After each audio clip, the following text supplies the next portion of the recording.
Infinite intelligence is infinite intelligence.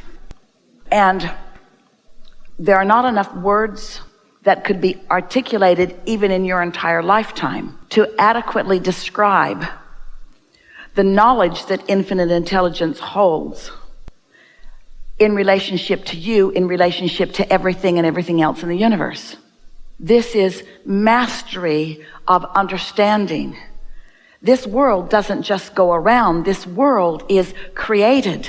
It is creation. It is not by chance. It is not willy-nilly. It is not airy-fairy. It is not by accident. It is not coincidence in the way humans mean coincidence. It's coincidence in that you're co-creating incidences. But timing of things, the timing of things is a masterful creation that we want you to focus on and just do your best to feel just for a moment. We want you to feel the all things are possible nature of this conversation that we're offering to you here. So nothing is out of your control. It's just that every path isn't the path of least resistance. Nothing is out of your control, meaning that there is always a path. You discovering the path has to do with your willingness to intertwine with that broader perspective who does know. Some years ago, Esther and Jerry were in Texas, and they went to pick up their mail at a little town a short distance from where their house actually was sitting. And when they got to this little town and to the post office was surrounded by water. They had sandbags in the doorway to try to keep the water out because the Cibolo Creek had risen from the large amount of rain. And so they couldn't get in to get their mail, but the roadways that they were driving on were high enough that they were fine, but the low areas were off limits to them for a while, for this day. So Jerry said, let's call our friends in San Antonio who own a 1,000-acre ranch, sort of right in the San Antonio city limits, and that Cibolo Creek runs right through their property. So if the creek is over its banks here, it's soon going to be over its banks there. And it runs right through a pasture where they have cattle and equipment. And so they called them and said, hey, just want you to know the Cibolo's over its banks and it's headed your way. And they had enough time that they moved the cattle into another field, higher ground, got the equipment out of the field, and then their friend called back and said, thank you so much. We were completely unaware. And we said, nice to have a friend upstream. So, what we mean by this is something just that simple. Your inner being is in this altitude of perspective, of not just being able to see you where you are in relationship to the now things that are happening, but so much more. Everything. This path of least resistance that we're talking about, everything from where you are to where you want to be is known by your inner being. Everything about you and everything about everyone else that would relate to you is known by your inner being and their inner beings. And your inner beings and their inner beings are vibrationally in cahoots with each other. Vibrationally intertwined with each other for the well-being, for the upliftment of all. Does that make sense to you? Do you understand what good hands you are in? Do you understand that when your life has caused you to ask for something, how much energy and knowledge and energy that creates worlds is on board with you? But when you are doubtful of your own worthiness or not trusting your own ability, then even though that guidance which is available to you, you don't let yourself receive it for reasons of practicing thought. What we mean by that is by keeping beliefs going that you learned from somebody, that you learned from somebody, that they learned from somebody. In other words, most humans are not living in the now, which means most humans do not allow them access to the friend upstream. And we just cannot speak clearly enough the intelligence, the love, and the capability of that friend upstream. So much so that all things are understood because energy is in motion. And energy that is in motion is understandable by non-physical. And the way the energy that is in motion is turning out is understood by non-physical. This is not a guessing game. This is not an if game. This isn't your inner being trying to keep you from doing things. This is your inner being just always pointing you in the direction of what your inner being knows you want. Because your inner being knows who you were coming in, knows who you were as non-physical energy, knows who you've become because of every step of your life, and has watched every single incremental change in your determination of who you are and what you want. And is right there, ready to assist you. And here's the thing we so want you to hear. Inner beings ready to assist everyone else. Talk about win, win, win, win, win, win. This can take a while because there's billions of you. Win, win, win, win, win, win, win, win, win, win, win, win, win. Oh. So your inner being knows who you are, and your inner being knows what the world wants to hear. And your inner being knows where they are in their life experience. What we're talking about is the inspiration for the perfect, whatever it is always available to you. So the other day we were talking to someone who was talking about career. And this person used the word vehicle. So we said to this person, because this person had a job and then had another job and was ready for another job. But the thing that they got from our vehicle discussion, you keep thinking that you should find a vehicle that will take you the whole ride. So when you get your head out of that game, your inner being knows what stocks will pay off. Your inner being knows where you are in relationship to that. Your inner being knows where the lottery ticket is. Your inner being knows everything that you think that you want to know. Your inner being knows when your best passage through traffic is.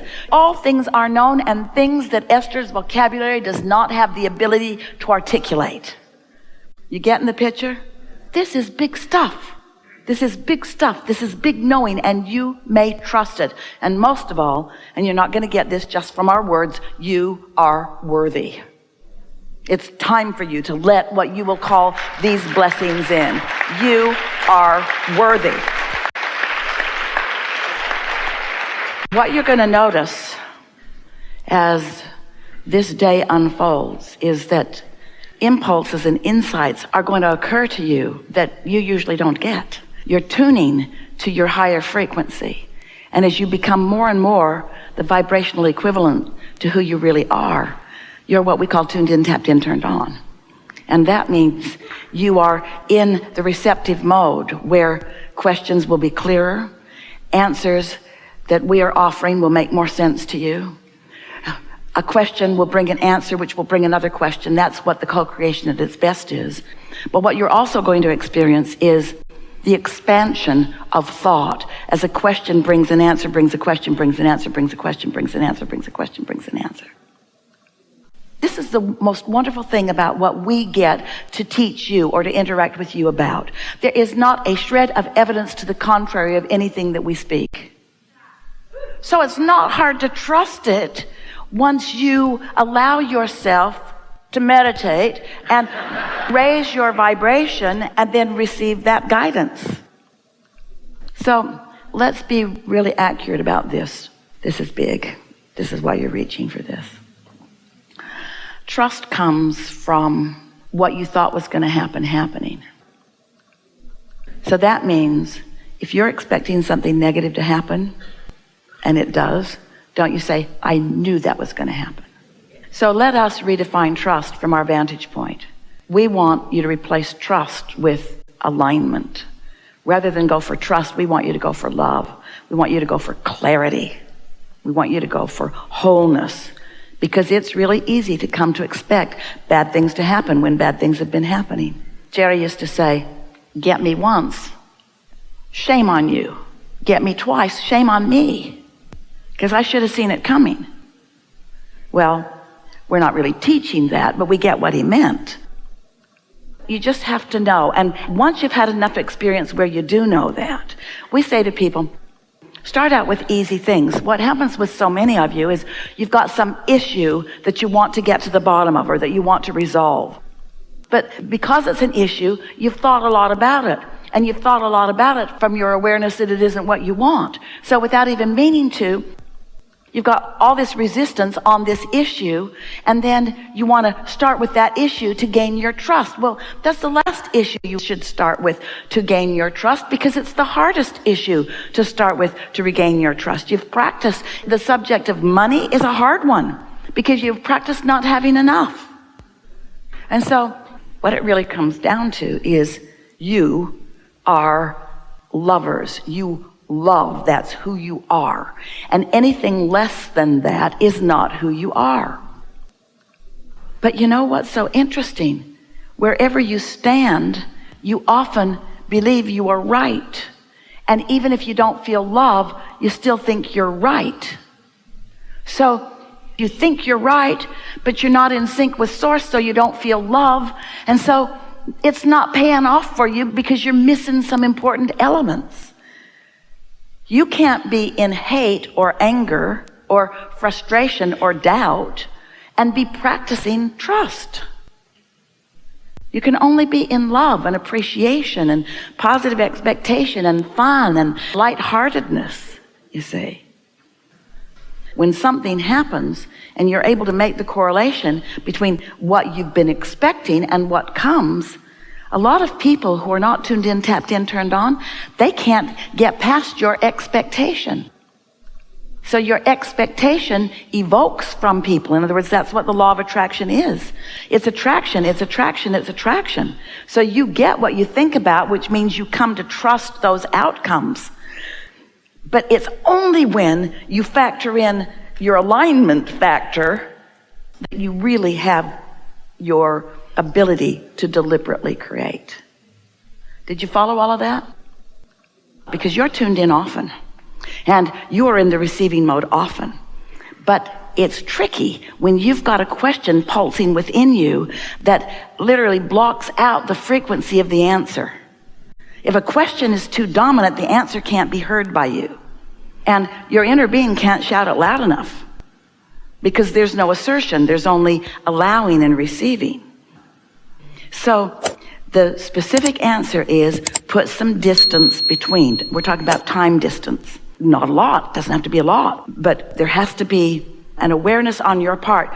This is the question that I'm asking. And sit and write it and make it clear. Life's helped you to formulate it. And then sit. Meditation is a really good way to clear your mind. But don't sit to receive the answer during meditation. Sit to clear your mind during meditation. Let meditation be meditation. And as you sit to clear your mind, sometimes at the end of meditation or sometimes following meditation, you receive the answer. And often it's a day or two later. And you know what the best thing is?